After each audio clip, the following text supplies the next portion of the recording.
Okay, so hello everyone, very good evening to you all. Welcome back for the classes. So this lecture will be going for the respiration, right? So हमने nutrition कर लिया है पूरा, पहला life process nutrition, कि खाना हमने खाया, खाना डाइजेस्ट हुआ, उसमें से एब्जॉर्ब हुआ, फिर एसिमिलेट हुआ, फिर इजेट हुआ, ठीक है, इजेशन जिसको हम बोलते हैं, right. Now we are going to discuss the process of respiration, यानी वो जो खाना खाए हैं, ठीक है, उसमें से जो अब्जॉर्प्शन हुआ है ग्लूकोज का, कार्बोहाइड्रेट्स का, उसमें से बेसिकली एनर्जी कैसे प्रोड्यूस होता है, उस प्रोसेस को हम रेस्पिरेशन बोलते हैं, ठीक है. बट उसके पहले हम एक आपको टर्म बताना चाहेंगे कि एक टर्म यूजुअली आप देखते होंगे बायोलॉजी में, एक टर्म होता है मेटाबॉलिज्म. मेटाबॉलिज्म,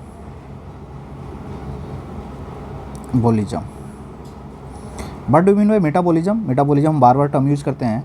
सो मेटाबॉलिज्म का मतलब होता है बेसिकली, ये क्या है, it is the sum of all the chemical process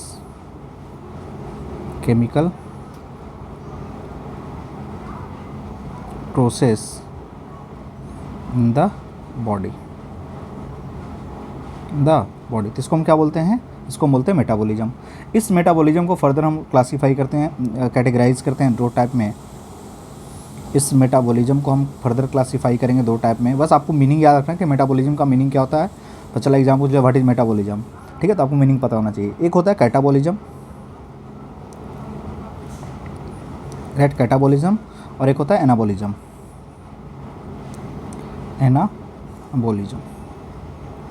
right, catabolism and anabolism. Catabolism वैसे प्रोसेस को बोलते हैं, जहाँ पे क्या होता है, ब्रेकिंग डाउन होता है किसी भी चीज़ का. क्या होगा यहाँ पे? कैटाबॉलिज्म का जो लिटरल मीनिंग है that is the breaking down, ठीक है. ब्रेकिंग डाउन ऑफ क्या बताओ? Of complex molecules into simpler ones. तो इसको हम क्या बोलते हैं? कैटाबॉलिज्म, ठीक है. एनाबॉलिज्म में इसका रिवर्स होगा, ठीक है. एनाबॉलिज्म में इसका रिवर्स होगा. यहाँ पे क्या होगा बताओ?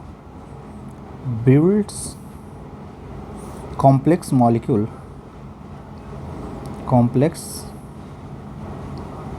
molecules from simple building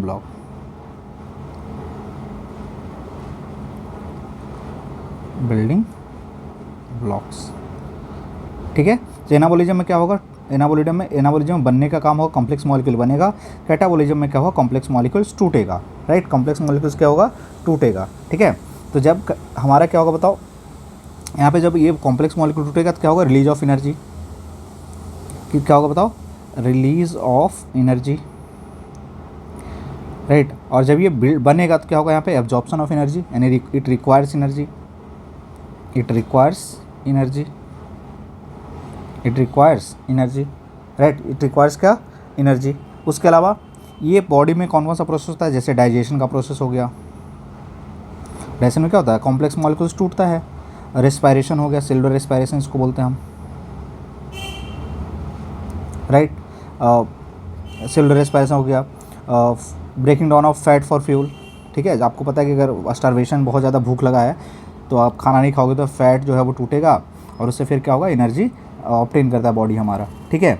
यहाँ पे क्या हो सकता है? जैसे मसल्स का ग्रोथ हो गया, मसल ग्रोथ, ठीक है. टिश्यू का रिपेयर हो गया, टिश्यू रिपेयर. ये सब किसके अंदर आएगा? दिस विल कम अंदर anabolism, right. This will come अंदर एनाबॉलिज्म बेसिकली, ठीक है. सिंपल है ये.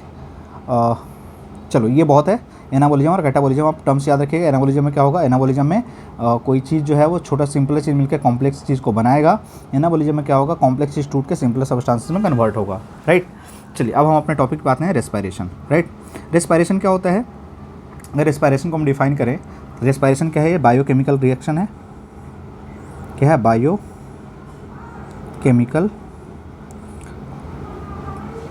Reaction, right. Biochemical reaction, right. It's a biochemical reaction. यहाँ पे क्या होता है कि जो हम खाना खाते हैं, राइट, जो हम खाना खाते हैं उससे एनर्जी का ऑब्टेन करना, basically that process is called respiration. And respiration is also क्या? Life process, right. तो हम डिफिनेशन करते हैं, ठीक है, कि जो हमारा बायोकेमिकल प्रोसेस है, ठीक है, mediated step by oxidative breakdown of क्या organic compound inside the living cell releasing the small packets of energy at various steps, that is called क्या respiration. ठीक है, इट इज़ देयरफॉर क्या है कैटाबोलिक है और क्या है एक्सोजेनिक प्रोसेस. एक्सरजोनिक प्रोसेस मतलब क्या है रिलीज ऑफ एनर्जी, जहाँ पे एनर्जी क्या हो रहा है बताओ, रिलीज ऑफ एनर्जी हो रहा है. क्या हो रहा है, रिलीज ऑफ एनर्जी हो रहा है, राइट, रिलीज ऑफ एनर्जी हो रहा है. तो रेस्पिरेशन कैसा प्रोसेस है, कैटाबोलिक है और एक्सरजोनिक है, राइट. उसके अलावा जो सबस्टांस, जो ऑर्गेनिक कंपाउंड्स, जो हमारा क्या होगा, जिसका ऑक्सीडेशन होगा उसको हम क्या बोलते हैं, रेस्पिरेटरी सबस्ट्रेट. क्या बोलते हैं, रेस्पिरेटरी सबस्ट्रेट. ठीक है, और जो सबसे कॉमन रेस्पिरेटरी सबस्ट्रेट है वो क्या है बताओ, ग्लूकोज है. क्या है, ग्लूकोज है. तो इस बात को आप ध्यान में रखिएगा, बहुत ज़्यादा इंपॉर्टेंट पॉइंट है ये कि मोस्ट कॉमन रेस्पिरेटरी सबस्ट्रेट जो है वो क्या है बताओ, क्या है, ग्लूकोज है. इसके अलावा another related sugar is also fructose can also be there, right. But most common क्या हमारा है बताओ, मोस्ट कॉमन हमारा क्या है बताओ, मोस्ट कॉमन हमारा है ग्लूकोज. क्या है, glucose, right. Glucose is found by the hydrolysis of, किससे ग्लूकोज बनता है बेसिकली, तो hydrolysis of storage carbohydrate like क्या, starch in plant and glycogen in animals. ठीक है, आपको पता है कि जैसे हम खाना खाते हैं, राइट, तो हमें जो एनर्जी चाहिए होता है, ठीक है, वो एनर्जी को हम क्या करते हैं, यूटिलाइज करते हैं. एनर्जी प्रोड्यूस किया हमने, एनर्जी को यूटिलाइज किया. अब जो उसमें से एक्स्ट्रा अमाउंट ऑफ चीज़ें बचती है उसको हम क्या करते हैं, स्टोर करते हैं, राइट. क्या करते हैं, उसको स्टोर करते हैं. तो प्लांट में जनरली जो वो स्टोरेज होता है, वो जो स्टोरेज होता है किस फॉर्म में होता है, स्टार्च के फॉर्म में. और एनिमल्स में किस फॉर्म में होता है, तो ग्लाइकोजन के फॉर्म में. किस फॉर्म में, ग्लाइकोजन के फॉर्म में. तो ये एक्स्ट्रा जो है ना, एक्स्ट्रा जो स्टोरेज है, एक्स्ट्रा जो कार्बोहाइड्रेट जो बना है उसका जो स्टोरेज है वो प्लांट में स्टार्च के फॉर्म में होगा और एनिमल्स में किस फॉर्म में होगा, तो ग्लाइकोजन के फॉर्म में. किस फॉर्म में होगा, ग्लाइकोजन के फॉर्म में होगा, राइट. अब देखिए प्रोसेस ऑफ रेस्पिरेशन में क्या क्या होता है, तो इन्वॉल्व्स टेकिंग इन क्या, ऑक्सीजन, ठीक है, into the cell, using it for releasing energy by the burning of क्या, food, and then eliminating the waste product carbon dioxide and water from the body. ये पूरा प्रोसेस इन्वॉल्व होता है क्या, इसमें, रेस्पिरेशन में. अब इसी प्रोसेस को हम पढ़ेंगे कि कैसे स्टेप बाय स्टेप होता है, कैसे हम एयर जब लेते हैं तो एयर कैसे हमारे बॉडी में लंग्स तक पहुंचता है, फिर लंग्स से सेल्स तक कैसे पहुंचता है. ये सारे डिस्कशन को ही हम क्या बोलते, कहाँ पढ़ते हैं, रेस्पिरेशन के प्रोसेस में पढ़ते हैं, राइट. रेस्पिरेशन के प्रोसेस में पढ़ते हैं. तो उस प्रोसेस में कौन कौन सा बॉडी का ऑर्गन हमारा इन्वॉल्व है, लंग्स का क्या काम है, विंड पाइप का क्या काम है, राइट. जो हमारा नोज है, नोस्ट्रिल्स जिसको बोलते हैं, ठीक है, उसका क्या काम है, नोज के अंदर जो हेयर्स है उसका क्या काम है, म्यूकस का क्या काम है, right. So will study all the different organs and their function basically, right. The process of respiration can note in the form of word equation. जैसे देखते हैं फूड पे ऑक्सीजन एक्ट करेगा तो ऑक्सीडेशन होगा, यानी क्या प्रोड्यूस होगा, कार्बन डाइऑक्साइड, वाटर प्लस क्या प्रोड्यूस होगा, एनर्जी. और इसी एनर्जी के प्रोडक्शन के लिए हम क्या कर रहे हैं, रेस्पिरेशन का प्रोसेस इंपॉर्टेंट है, राइट. जैसे देखो ग्लूकोज के साथ ऑक्सीजन रिएक्ट किया, क्या प्रोड्यूस होगा बताओ, 6CO2 plus 6H2O plus energy in the form of what, ATP. Energy in the form of क्या, ATP, राइट. अब ये दो टाइप से हम करेंगे, अभी सेलुलर रेस्पिरेशन देखेंगे, ठीक है. उसका एरोबिक एनारोबिक रेस्पिरेशन हम देखेंगे कि एक प्रेजेंस ऑफ ऑक्सीजन में हो रहा है, दूसरा अब्सेंस ऑफ ऑक्सीजन में भी हो रहा है रेस्पिरेशन हमारा, ठीक है. दूसरा क्या होगा, अब्सेंस ऑफ ऑक्सीजन में भी होगा, right. So the process of respiration which releases energy takes place inside the cell of the body is called क्या, सेलुलर रेस्पिरेशन. अब वो रेस्पिरेशन जो कहाँ होगा, सेल ऑफ द बॉडी में होगा, उसको हम क्या बोलेंगे, नाम दे देंगे सेलुलर रेस्पिरेशन, सिंपल, ठीक है. तो ये क्या है, बायोकेमिकल प्रोसेस है which occurs in the stages and requires many enzymes, right. Now अब ये जो रेस्पिरेशन है ये दोनों केस में हो सकता है, अब्सेंस ऑफ ऑक्सीजन में हो सकता है और प्रेजेंस ऑफ ऑक्सीजन दोनों में हो सकता है. इसलिए इसका नाम क्या बताओ, एक अगर प्रेजेंस ऑफ ऑक्सीजन में हो रहा है क्या बोलेंगे उसको हम बताओ एरोबिक, अगर अब्सेंस ऑफ ऑक्सीजन में हो रहा है क्या उसको होता है एनारोबिक. क्या बोलेंगे उसको, एनारोबिक प्रोसेस. क्या बोलेंगे उसको, एनारोबिक प्रोसेस, राइट. चलिए एरोबिक प्रोसेस में क्या होगा, ये क्या यूज़ करेगा बताओ, ऑक्सीजन चाहिए होगा, ऑक्सीजन इज मैंडेटरी, राइट. तो ये क्या होगा, जो ग्लूकोज है completely break down into carbon dioxide and water with the release of क्या, more energy and store in the form of क्या, ATP मॉलिक्यूल्स, ठीक है. यानी पहला डिफरेंस क्या आ गया बताओ, कि एनारोबिक रेस्पिरेशन में ऑक्सीजन का रिक्वायरमेंट नहीं होगा, एरोबिक रेस्पिरेशन में क्या होगा, ऑक्सीजन का रिक्वायरमेंट होगा, ठीक है. यहाँ पे क्या है हमारा, यहाँ पे हमारा जो एनर्जी का जो प्रोडक्शन होगा वो क्या होगा, ज़्यादा होगा एज़ कम्पेयर टू क्या, anaerobic respiration, as compared to क्या, एनारोबिक रेस्पिरेशन, ठीक है. अब ये कहाँ पे होता है, it takes place in cytoplasm as well as mitochondria of the cell. तो सेल के दो पार्ट में ये हो सकता है, एक तो साइटोप्लाज्म में होगा, दूसरा माइटोकॉन्ड्रिया में होगा. माइटोकॉन्ड्रिया भी आप डिस्कस की, वहाँ पे माइटोकॉन्ड्रिया को हम क्या बोलते हैं, powerhouse of the cell, ठीक है, powerhouse of the cell, right. Now in aerobic process during the process of glycolysis 1 molecule of glucose gives 2 molecule of pyruvic acid और pyruvate, ठीक है. अब देखो ये हम स्टेजेस अभी पढ़ेंगे आगे, यहाँ पे हमारे पास है, ठीक है, ये हम पढ़ेंगे तो आपको बताएंगे, ठीक है. ये देखो ये कैसे हो रहा है, ग्लूकोज हमारे पास है, राइट. ये ग्लाइकोलाइसिस कहाँ पे होगा, साइटोप्लाज्म में होगा. Anaerobic without CO2, aerobic with the CO2, ठीक है। तो ये हम पढ़ेंगे अभी आगे, ठीक है। चलिए next, in second stage aerobic respiration pyruvic acid is converted to CO2 and H2O in presence of oxygen in mitochondria by Krebs cycle and electron transport system, ठीक है, इलेक्ट्रॉन ट्रांसपोर्ट सिस्टम। तो ये हम आप ऑलरेडी देख चुके हैं, ठीक है। अच्छा, यहाँ पे सबसे जो इंपॉर्टेंट याद है कि आपको याद रखना कि 38 ATP प्रोड्यूस होता है। कितना होता है? 38 ATP, ठीक है। एरोबिक रेस्पिरेशन में कितना होगा? 38 ATP, ठीक है। और एनारोबिक में कितना होगा? 2 ATP। इस बात को आप ध्यान में रखेंगे, ठीक है। तो यहाँ पे ज़्यादा एनर्जी प्रोड्यूस हो रहा है, यहाँ पे कम एनर्जी। कितना ज़्यादा एनर्जी है देख लो, 36 ATP का डिफरेंस है, ठीक है। 36 ATP का डिफरेंस है कि यहाँ पे 38 मॉलिक्यूल्स ऑफ ATP प्रोड्यूस हो रहा है, यानी ज़्यादा एनर्जी प्रोड्यूस हो रहा है। किस में? एरोबिक रेस्पिरेशन में। एनारोबिक रेस्पिरेशन में only 2 ATP is producing, right. Anaerobic में कितना हो रहा है? ओनली 2 हो रहा है, ठीक है। इन दिस एनारोबिक में वी हैव डिस्कस ऑलरेडी, ठीक है। यहाँ भी इन द फॉर्म ऑफ क्या होगा? ATP होगा, ठीक है। इन द फॉर्म क्या होगा? ATP होगा। लेकिन अगर इसमें अलग अलग आता है, जैसे yeast breaks down into glucose ethyl ethanol, ठीक है। अगर ईस्ट में ये हो रहा है, ठीक है, ईस्ट में अगर ये प्रोड्यूस होगा, ठीक है, तो क्या प्रोड्यूस करेगा? इथेनॉल प्रोड्यूस करेगा ईस्ट में, ठीक है। ईस्ट में इसको फर्मेंटेशन बोलते हैं बेसिकली, ठीक है। तो ईस्ट में जब होगा तो इसको हम क्या प्रोड्यूस होगा बताओ? इथेनॉल। क्या प्रोड्यूस होगा? Ethanol plus carbon dioxide plus क्या? एनर्जी। लेकिन अगर ये सेल में हो रहा है तो क्या carbon dioxide plus H2O plus क्या? ज़्यादा एनर्जी। कितना ज़्यादा एनर्जी? 38 ATP। कितना ज़्यादा एनर्जी? 38 ATP, right. चलिए अब डिफरेंस देख लेते हैं हम। ये फीचर्स है, ये एरोबिक है, ये एनारोबिक है। ऑक्सीजन चाहिए होगा एरोबिक में, एनारोबिक में नहीं चाहिए होगा, ठीक है। साइट क्या होगा? तो ये दोनों में होता है। एरोबिक रेस्पिरेशन दोनों जगह पे होगा। पहले साइटोप्लाज्म में होगा, फिर कहाँ होगा? माइटोकॉन्ड्रिया में होगा। लेकिन एनारोबिक रेस्पिरेशन सिर्फ और सिर्फ कहाँ होता है? साइटोप्लाज्म में होता है, ठीक है। ब्रेकडाउन ऑफ ग्लूकोज, यहाँ पे कंप्लीट ब्रेकडाउन होगा, यहाँ पे क्या होगा? पार्शियल ब्रेकडाउन होगा, इनकम्प्लीट होगा। इंड प्रोडक्ट क्या हो सकता है? यहाँ पे कार्बन डाइऑक्साइड और वाटर होगा। यहाँ पे क्या होगा बताओ? Ethyl alcohol and carbon dioxide in the case of क्या? Yeast. In the case of क्या? ईस्ट। मसल सेल में कुछ और होगा, वो हम आगे करेंगे, ठीक है। एनर्जी यील्ड यहाँ पे 38 ATP, यहाँ पे कितना? 2 ATP। This is very very important, इसको आप याद रखिएगा। यहाँ पे 38 ATP है, यहाँ पे क्या है? 2 ATP है, ठीक है। नेक्स्ट एग्जाम्पल, प्लांट में हो सकता है, एनिमल में हो सकता है, most of the micro organism में होता है। ये कहाँ होता है बताओ? ईस्ट में होता है, कुछ बैक्टीरिया में होता है और मसल सेल्स वगैरह में होता है, ठीक है। यानी respiration is essential for releasing क्या? Energy from the food which is require for all the life activities. तो जो भी हम लाइफ प्रोसेस करते हैं, डेट रिक्वायर्स क्या? एनर्जी। और वो एनर्जी कहाँ से आता है? कौन सा प्रोसेस आता है? तो आफ्टर द प्रोसेस ऑफ क्या? Respiration. After the process of क्या? Respiration, right. अब एनारोबिक रेस्पिरेशन को और डिटेल में हम देखते हैं कैसे होता है एनारोबिक रेस्पिरेशन। सो ये कहाँ होता है बताओ? साइटोप्लाज्म में होता है, साइटोप्लाज्म ऑफ द सेल में होता है। कहाँ होता है? साइटोप्लाज्म ऑफ द सेल में होता है, ठीक है। Now this respiration also completes in 2 stages, ठीक है। ये भी कितने स्टेज में? 2 स्टेज में कंप्लीट होगा। कितने स्टेज में? 2 स्टेज में। कितने स्टेज में? 2 स्टेज में। पहला स्टेज कहाँ होगा बताओ? पहला स्टेज कहाँ होगा? साइटोप्लाज्म में। पहला कहाँ होगा बताओ? साइटोप्लाज्म में। दूसरा ये अलग अलग लोकेशंस है कि कहाँ पे हम कर रहे हैं, लेकिन पहला जो साइटोप्लाज्म वाला है वो कॉमन है, ठीक है। साइटोप्लाज्म वाला क्या है? कॉमन है। यानी first stage glucose converted to 2 molecules of pyruvic acid in cytoplasm, ठीक है। दिस इज नोन एज क्या? ग्लाइकोलाइसिस। यानी ग्लूकोज का पायरुविक एसिड में कन्वर्जन को हम क्या बोलते हैं? ग्लाइकोलाइसिस। क्या बोलते हैं? ग्लाइकोलाइसिस। क्या बोलते हैं? ग्लाइकोलाइसिस, ठीक है।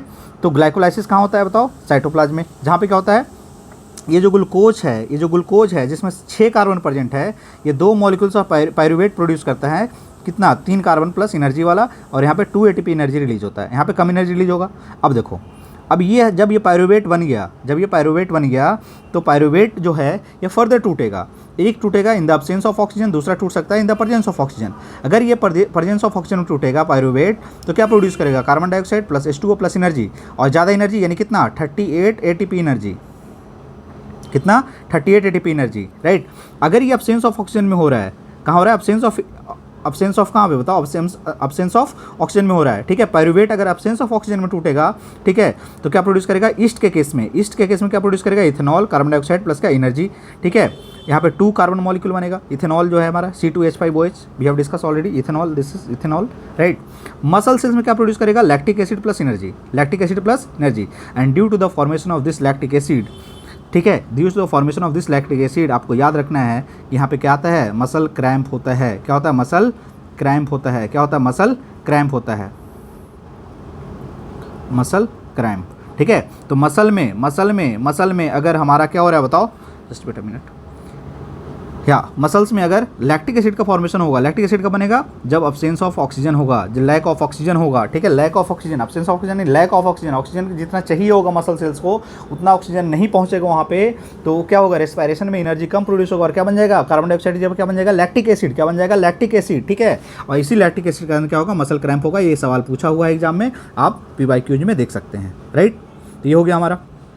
Next, the energy release during the cellular respiration is immediately used to synthesis the molecule called ATP which is used to fuel all the other activities inside the cell. ठीक है, ATP is broken down giving rise to the fixed amount of energy which can be drive the endothermic reaction taking place in the cell। ठीक है, ये तो आपको पता है। ठीक है, अब देखो यहाँ पे पहले बनता है क्या, ADP। क्या बनता है बताओ, ADP। और ADP में ये फॉस्फेट कंबाइन होकर क्या बनाता है बताओ, ATP। क्या बनाता है, ATP। ठीक है, तो ATP is the energy currency, we have discuss already. ATP को क्या बोलते हैं हम, एनर्जी करेंसी बोलते हैं। The energy release during the process of respiration is use to make ATP molecules from क्या, ADP एंड इनऑर्गेनिक फॉस्फेट। ठीक है, ठीक है, ये डाईफॉस्फेट है, क्या बोलते हैं, एनोडिसिन ट्राईफॉस्फेट ये होता है। ये क्या है, ADP क्या है, डाईफॉस्फेट है। क्या है, डाईफॉस्फेट है। ठीक है, क्या है ये, डाईफॉस्फेट है। क्लियर है ये। सो ये हो गया हमारा respiration and types of respiration, right. Now एक देखो क्वेश्चन है, what are the end product of aerobic respiration. End product क्या क्या होगा बताओ, carbon dioxide plus H2O plus क्या, एनर्जी। तो ये 3 इन प्रोडक्ट हमारे पास है। ठीक है, next the cellular respiration process which takes place in cell organelle. कहाँ होता है बताओ, माइटोकॉन्ड्रिया में। कहाँ होता है बताओ, माइटोकॉन्ड्रिया में। ठीक है, name the end product of anaerobic respiration in east में एनारोबिक रेस्पिरेशन में क्या बनता है बताओ, तो इथेनॉल भी है, कार्बन डाइऑक्साइड भी है और ATP भी है। अगर ऑप्शन ऐसा आ गया, ठीक है, एंड प्रोडक्ट बताइए, तो आपको तीनों एंड प्रोडक्ट बताना है। ये नहीं कि कार्बन डाइऑक्साइड खाली बोल दिए, चाहे इथेनॉल खाली बोल दिया और बाकी दो को छोड़ दिए। ठीक है, अगर ऑप्शन में तीनों रहेगा तो आपको तीनों ध्यान से देखना है। ठीक है, ऐसे ऑप्शन देता है ना, ये कि इन प्रोडक्ट ऑफ एरोबिक रेस्पिरेशन, ये दे दिया 1 में, ठीक है, ये दे दिया 2 में और ये दे दिया कहाँ बताओ, 3 में। ऑप्शन ए कर दिया कि ओनली 1 ओनली। ठीक है, और ऑप्शन बी में कर दिया 1 and 2 ओनली। तो इस तो तीनों होगा, all will be the option, right, all will be the option end product में। ठीक है, चलिए, तो respiration the process of breaking down glucose, we have already discuss this. ठीक है, अब देखते हैं हम प्लांट में रेस्पिरेशन। ठीक है, रेस्पिरेशन इन प्लांट, और ये आज का लास्ट टॉपिक होगा। रेस्पिरेशन इन प्लांट हम देख लेंगे, रूट्स में कैसे होता है, स्टेम में कैसे होता है, ठीक है, और अलग अलग ऑर्गेनिज्म में कैसे होता है। देन हम ह्यूमन वाला अलग से सेपरेटली कर लेंगे पार्ट 2 में, राइट। तो रेस्पिरेशन इन प्लांट क्या होता है बताओ, कि plant exchange of gases takes place from the leaf, stem and roots individually. तीनों से अलग अलग होता है, स्टेम का अलग है, रूट्स का अलग है और रूट्स का अलग है, स्टेम का अलग है और लीफ का अलग है, right. The transfer of respiratory gases from one part two another is very less. ठीक है, एक पार्ट से दूसरे पार्ट में ट्रांसफ़र जो होता है किसका बताओ, गैसेस का, वो कम होता है। तो इसलिए सिंपल क्या होता है, यहाँ पे डिफ्यूजन के प्रोसेस से एक्सचेंज ऑफ गैसेस होता है। क्या होता है, एक्सचेंज ऑफ गैसेस होता है। अब रूट्स में देखो, ठीक है, तो आपको पता है कि रूट्स जनरली कहाँ होता है, सॉइल के अंदर होता है। कहाँ होता है, सॉइल के अंदर होता है। ठीक है, सॉइल के अंदर होता है। अब सॉइल जो है ना, इसमें 3 चीज़ें होती हैं। एक तो पहले क्या होता है बताओ, रॉक पार्टिकल्स होता है, रॉक पार्टिकल्स होता है, particles of soil you can say. Plus क्या होता है इसमें बताओ, एयर होता है। प्लस क्या होता है बताओ, वाटर होता है। ये 3 चीज़ों से मिलकर सॉइल बना होता है। ठीक है, रॉक का पार्टिकल्स होगा, एयर होगा और क्या होगा, वाटर होगा। अब इसके अंदर जो एयर ट्रैप है, मान लेते हैं ये सॉइल है, ठीक है, सॉइल है, तो इसके अंदर क्या है, एयर भी ट्रैप होगा। इसी ट्रैप्ड एयर को, मान लेते हैं ये पार्टिकल्स ऑफ एयर है, ट्रैप्ड ब्लू वाला, इसी ट्रैप्ड एयर को क्या करता है बताओ, ये रूट्स क्या करता है बताओ, रूट्स यहाँ से रेस्पिरेशन करता है। ठीक है, अब यहाँ तक समझ में आ गया। अब ध्यान से समझिए इस चीज़ को कि वैसा प्लांट, कहाँ पे स्पेस है, 1 मिनट रुक जाइए। हाँ, अब ऐसे देखिए, वैसा प्लांट जो पानी में रहता है, या फिर ऐसे समझो ना कि मान लेते हैं हमने गमला लिया, ठीक है, क्या लिया, गमला लिया, और ये प्लांट हमारा, ये मान लेते हैं प्लांट है, इसका रूट्स ऐसे ऐसे नीचे में है। ठीक है, इसमें हम पूरा पानी भर दिए, क्या भर दिया बताओ, पूरा पानी भर दिया, पूरा ओवरफ्लो करवा दिए। जब आप पानी ओवरफ्लो करवाओगे, वाटर लॉगिंग हो गया, अगर सोच लो कि वाटर लॉगिंग हो गया, क्या हो गया, वाटर लॉगिंग हो गया। इस चीज़ को आप समझ लेंगे, फिर आपको कॉन्सेप्ट समझ जाएगा। वाटर लॉगिंग हो गया, क्या होगा कि इसके अंदर जो भी एयर ट्रैप था ना, उस सबको रिप्लेस कौन कर देगा बताओ, वाटर। जब वाटर रिप्लेस कर देगा तो यहाँ पे क्या, ट्रैप्ड एयर बचा, ट्रैप्ड एयर बचा, ट्रैप्ड एयर बचा नहीं, ट्रैप्ड एयर क्या हो गया बताओ, सारा स्किप हो गया। ट्रैप्ड एयर जब खत्म हो जाएगा तो आप देखो कि वाटर लॉगिंग में अगर प्लांट ज़्यादा दिन तक रहेगा तो प्लांट सूख जाता है। क्यों सूख जाता है, क्योंकि इसका रूट्स जो है ना, रेस्पिरेशन नहीं कर पा रहा है, उसको ऑक्सीजन नहीं मिल रहा है। ठीक है, तो वो क्या होगा, सूख जाएगा। क्या होगा बताओ, सूख जाएगा। ठीक है, क्या होगा, सूख जाएगा। देखते होगे आपकी बाढ़ आ गया, अब बहुत ज़्यादा दिन तक जो हमारा प्लांट है वो पानी में रहेगा, तो प्लांट सूख जाता है, पेड़ सूख जाएगा। ठीक है, अच्छा, एक प्लांट होता है, ठीक है, जो पानी में रहता है, ठीक है, जो पानी में ही रहता है। जैसे आप समझ लो कि जैसे सुंदरवन वाला जो ट्री है, सुंदर जो वेटलैंड्स में जो होता है, बेसिकली वेटलैंड्स बोलो, या फिर आप बोल दो क्या उसको बोलते हैं हम, मैनग्रोव्स।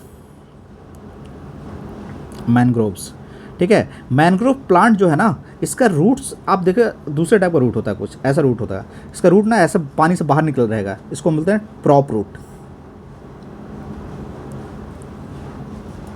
ठीक है, इसको बोलते हैं हम प्रॉप रूट। ये क्यों बाहर निकला हुआ है? क्योंकि आपको पता है कि यहाँ पे थ्रू आउट द सीजन क्या अपने आप को अडेप्ट किया है ऐसे, ठीक है, कि थ्रू आउट द सीजन क्या रहेगा, वाटर लॉगिंग रहेगा यहाँ पे, तो उसको तो कभी भी सॉइल से एयर मिलेगा ही नहीं मिलेगा। तो ये इस जो अपना स्ट्रक्चर है, रूट का स्ट्रक्चर है, जो बाहर ऐसे डेवलप कर लेता है, ठीक है, और उससे क्या करता है, वो रेस्पायरेशन कर लेता है बाहर वाले ऑक्सीजन से।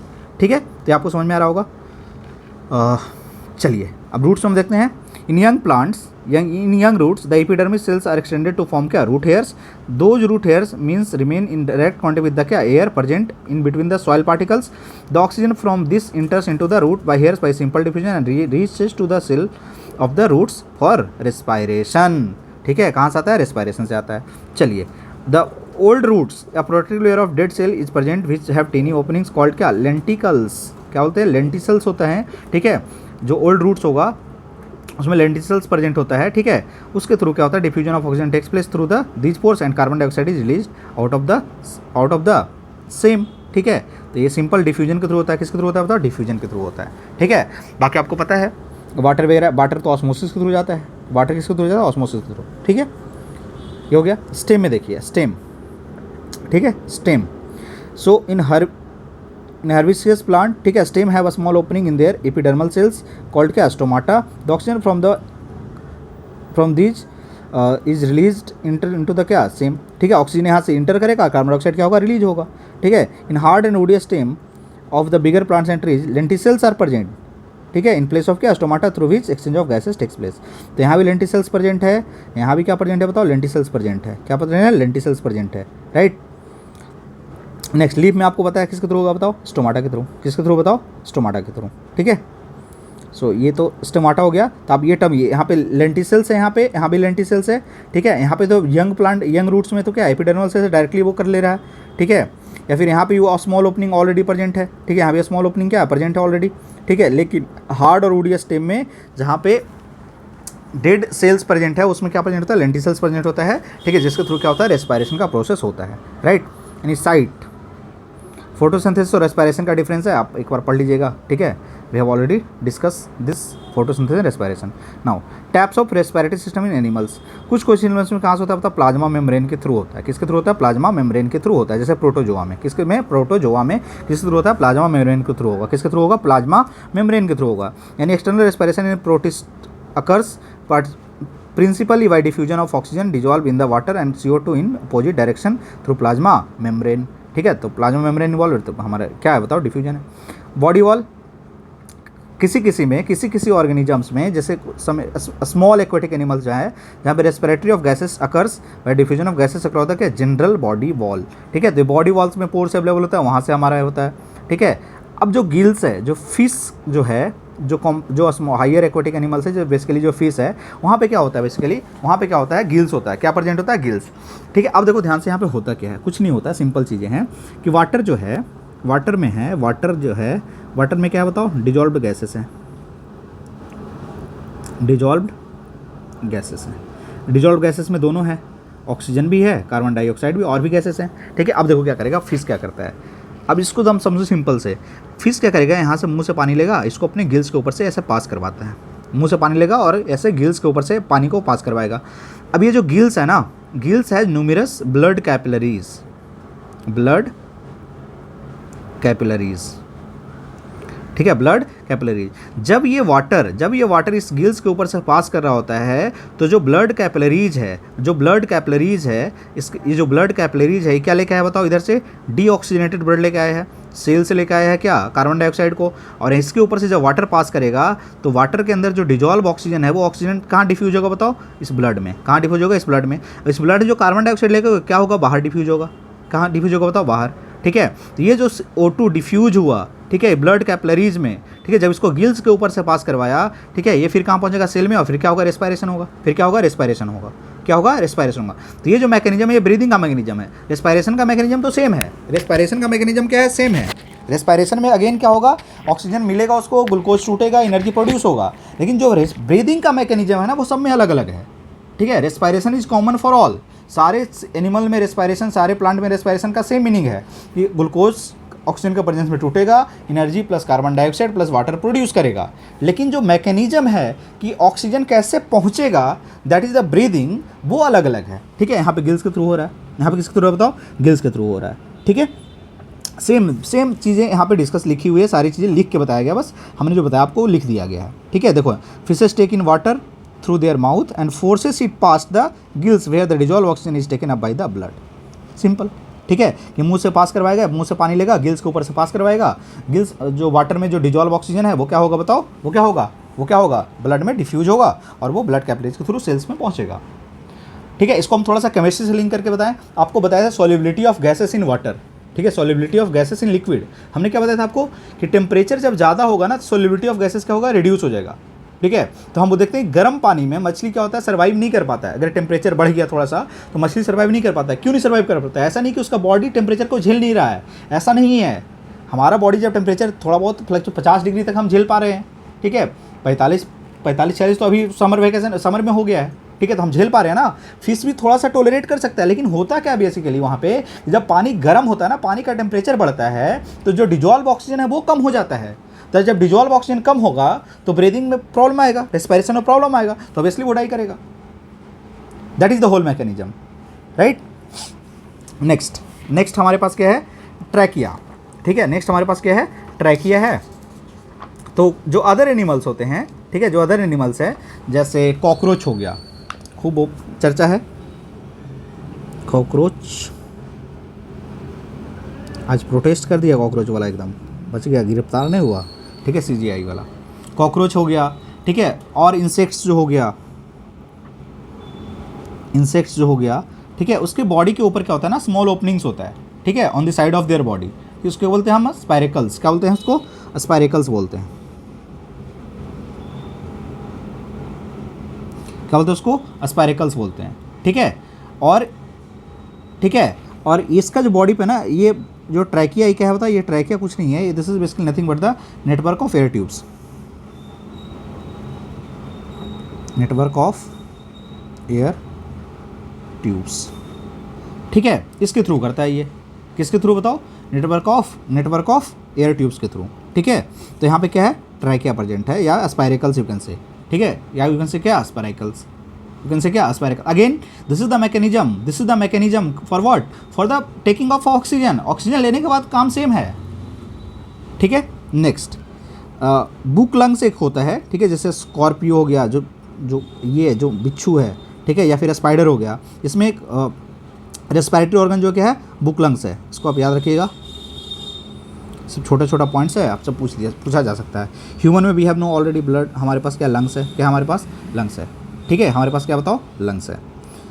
अब देखो फ्रॉग, पहले तो अर्थवॉर्म को देख लो। अर्थवॉर्म में क्या होता है, मॉइस्ट स्किन होता है। क्या होता है, मॉइस्ट स्किन होता है। क्या होता है, मॉइस्ट स्किन। क्या होता है, मॉइस्ट स्किन। ठीक है, फ्रॉग जो है ये क्या है, एम्फीबियन है। क्या है बताओ, एम्फीबियन से क्या लिख दिया मैंने, एक मिनट जो, फ्रॉग क्या है, एम्फीबियंस है। अब ये फ्रॉग जो एम्फीबियंस है, इसका मतलब क्या है, ये वाटर में भी रहता है और ये लैंड पे भी रहता है। ठीक है, तो फ्रॉग के पास ना ड्यूअल मैकेनिज्म है। जब ये वाटर में रहेगा तो रेस्पिरेशन किससे करेगा, ब्रीदिंग किससे करेगा, स्किन से। जब ये लैंड पे रहेगा तो किससे करेगा बताओ, लंग्स से। किससे करेगा, लंग्स से। इसको ध्यान रखिएगा, फ्रॉग एकदम यूनिक है। ठीक है, फ्रॉग क्या है, यूनिक है। ठीक है, फ्रॉग क्या है, यूनिक है। ठीक है, कि एडल्ट फ्रॉग जो वाटर में रहता है, ठीक है, वो मोस्टली किससे ब्रीथ करता है, स्किन के थ्रू। ठीक है, लेकिन जब वो लैंड पे रहेगा, ठीक है, जब वो लैंड पे रहेगा, ठीक है, तो lining of mouth cavity and lung से करेगा। किससे करेगा, लंग से। ठीक है, and mouth of lining cavity. ठीक है, तो आप ध्यान रखिए, वाटर में स्किन से, लैंड पे किससे, लंग से। लैंड पे किससे, लंग से। अर्थवॉर्म किससे, मॉइस्ट स्किन से। अर्थवॉर्म किससे, मॉइस्ट स्किन से। तो आप ये सब, इसका जो रेस्पिरेटरी ऑर्गन्स है ना, उसको भी याद रखिएगा। ठीक है, उसको आप याद रखिएगा। उसके अलावा और क्या है, ये तो ह्यूमन वाला है, हम बाद में डिस्कस करेंगे इसको, ह्यूमन वाला को। चलो कुछ और लिखते हैं। ठीक है, जैसे लैंड एनिमल्स जो है, लैंड एनिमल्स लाइक क्या बताओ, फ्रॉग हो गया, या फिर रेप्टाइल्स हो गया। क्या हो गया, रेप्टाइल्स हो गया, या फिर बर्ड्स हो गया, एंड मैमल्स। ठीक है, इसके पास क्या है, लंग्स है, इसके पास क्या बताओ, लंग्स है, क्या इसके पास, लंग्स है, ठीक है, क्या इसके पास लंग्स है, ठीक है। अभी क्या करता है ना, एडाप्टेशंस करता है, क्या करेगा, several adaptations are done, several adaptations are made, ठीक है, for better exchange of gases, ठीक है। जैसे इसमें कुछ क्या हो सकता है, लार्ज सरफेस एरिया हो सकता है, लार्ज सरफेस एरिया, ठीक है। दूसरा क्या हो सकता है बताओ, moist thin permeable area for easy diffusion of क्या, गैसेस, ठीक है। abundant blood supply for transporting respiratory gases, these are the things, right? So these are the various adaptation that has been done by these organisms, right? These organisms, right? अब हम देखते हैं basically, अब हम देखते हैं क्या कि जो हमारा चलो ब्रीदिंग रेट वगैरह हम बाद में डिस्कस कर लेंगे, ठीक है, ब्रीदिंग रेट वगैरह हम बाद में डिस्कस कर लेंगे, आज इतना ही रखते हैं हम, ठीक है। बाकी आपको पता है साइंस को हमने नाम दिया है क्या, the big bull of BPSC prelims examination. क्यों दिया है, क्योंकि consistently around 30 questions are asking from each and every prelims, ठीक है। And we have already covered physics and chemistry in great detail, ठीक है, and simultaneously we are doing the biology also in a great detail, ठीक है। तो इसको हम पूरे अच्छे से डिटेल में कवर करेंगे, ठीक है। आपको बस करना क्या है, आपको लेक्चर सुनना है और नोट्स को 2-3 बार पढ़ जाना है, आपका काम हो जाएगा, राइट, आपका काम हो जाएगा, okay. So thank you very much, will meet in the next session, till then bye bye everyone, have a nice day.